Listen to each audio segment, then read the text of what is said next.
বামপন্থীরা, দাঁড়িয়েছে আমাদের ছাত্র যুবরা, দাঁড়িয়েছে আমাদের এনডিএ সহ সমস্ত সংগঠনগুলো। এই জিনিস চলতে পারে না।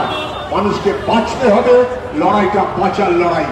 মানুষকে বাঁচতে হবে সবাইকে সঙ্গে নিয়ে, হিন্দু, মুসলমান, ব্রাহ্মণ, শিডিউল কাস্ট, যে যেখানে থাকুন না কেন, তফসিলি, উপজাতি, সব মিলিয়ে আমাদের মানুষ, পুরুষ মহিলা মিলিয়ে বাংলার সেই বীর মনোভাবকেই আমাদের সামনে নিয়ে আসবার ব্যবস্থা করতে হবে।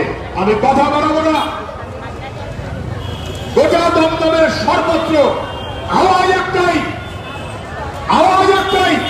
এ লড়াইটা আমাদের কাছে রুটিন লড়াই, রুটিন লড়াই।